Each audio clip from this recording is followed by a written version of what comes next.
بسم اللہ الرحمن الرحیم. ڈیئر اسٹوڈنٹس، السلام علیکم. امید ہے آپ سب خیر و عافیت سے ہوں گے. اللہ تعالیٰ آپ سب کو اپنی حفظ و امان میں رکھے.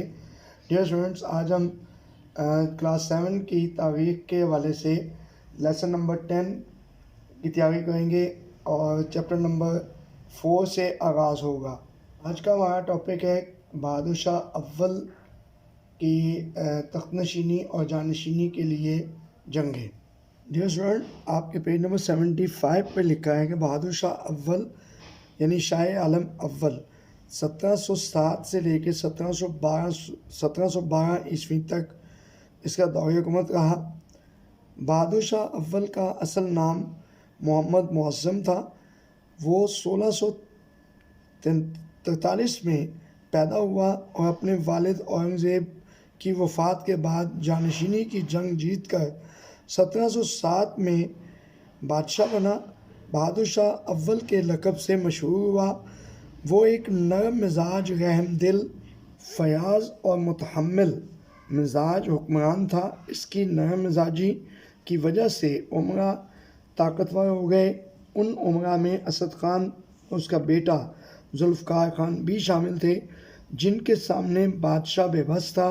امراء کی وجہ سے سلطنت کا نظم و نسق چلانا بہادر شاہ کے لیے بہت مشکل ہو گیا تھا. اس کا انتقال 1712 عیسوی میں ہوا. نیکسٹ ہیڈنگ ہے جانشینی کی جنگ. اورنگزیب عالمگیر کے 3 بیٹے محمد معظم، محمد اعظم اور کام بخش تھے. اورنگزیب عالمگیر نے اپنی زندگی میں ہی اپنے تینوں بیٹوں میں سلطنت کو تقسیم کر کے نصیحت کی کہ وہ اپنے اپنے حصے کے علاقوں پر حکومت کریں.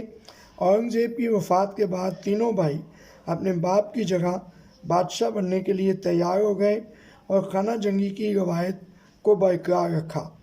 محمد معظم نے اپنے بھائیوں کو باپ کی نصیحت یاد دلائی اور کہا کہ آؤ سلطنت کو 3 حصوں میں تقسیم کر لیتے ہیں. محمد معظم کی باتوں کا اس کے بھائیوں پر کوئی اثر نہ ہوا اور ہر ایک پورے ہندوستان کا حکمران بننے کے خواب دیکھنے لگا.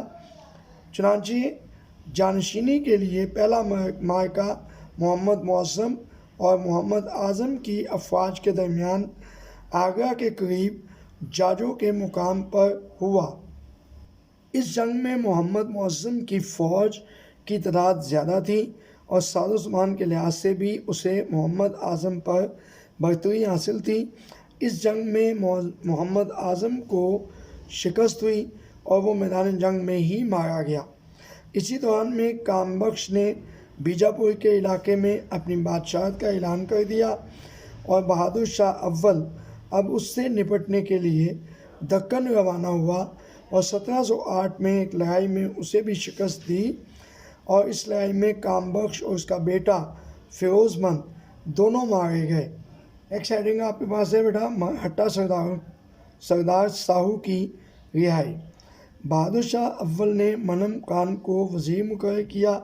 منم خان اس کا دیوان خاص تھا. اس نے اصول تخت میں بہادر شاہ اول کی بھرپور مدد کی تھی. اسد خان نے اس کے باپ کی وصیت اس کے سامنے پیش کی.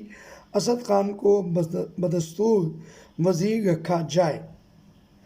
اسے وکیل مطلق مقرر کیا گیا اور اس کے بیٹے ذوالفقار خان کو بخشی اول کا منصب سونپا گیا.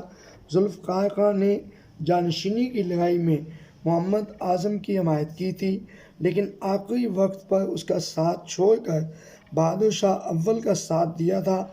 اورنگزیب نے مراٹھا سیواجی کے پوتے ساہو کو قید کر رکھا تھا. ذوالفقار خان شروع ہی سے ساہو کا حامی تھا، چنانچہ اس کی سفارش پر ساہو کو رہا کر دیا گیا. اس نے اپنے آبائی علاقے دکن میں جا کر مراٹھوں کی قوت کو ازسر نو منظم کیا اور اپنی حکومت کی بحالی کا اعلان کر دیا. عالمگیر نے 25 سال کی شدید کشمکش کے بعد جن قلعوں پر قبضہ کیا تھا، ساہو نے چند سالوں میں ان کو واپس لے لیا اور اس کے بعد ایسی مراٹھا حکومت قائم ہوئی جس کے ہاتھوں شمالی علاقوں کا امن و امان بھی محفوظ نہ رہا. انہوں نے پنجاب اور روہیل کھنڈ کے بعد دہلی میں بھی تباہی مچائی اور پھر مغلوں کے لیے شدید مشکلات پیدا کیں۔ احمد شاہ ابدالی نے پانی پت کی تیسری لڑائی میں مراٹھوں کی سرکوبی کر کے ان کا زور ختم کیا۔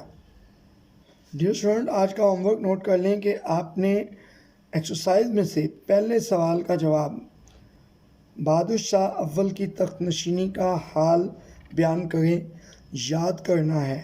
پہلے سوال کا جواب یاد کرنا ہے۔ اس سوال کا جواب آپ کو جانشینی کی جنگ کی ہیڈنگ میں ملے گا۔ ڈیئر اسٹوڈنٹ، سوال کا جواب نوٹ کر لیں کہ پیج نمبر 76 پہ آپ کو ہیڈنگ مل رہی ہے جانشینی کی جنگ۔ یہاں جانشینی کی جنگ سے لے کر جہاں یہ اینڈ ہو رہا ہے یہاں تک اس کا جواب ہے۔ اورنگزیب عالمگیر کے 3 بیٹے محمد محسن سے لے کر اس کا بیٹا فیروز مند دونوں مارے گئے، یہاں تک اس کا مکمل جواب ہے۔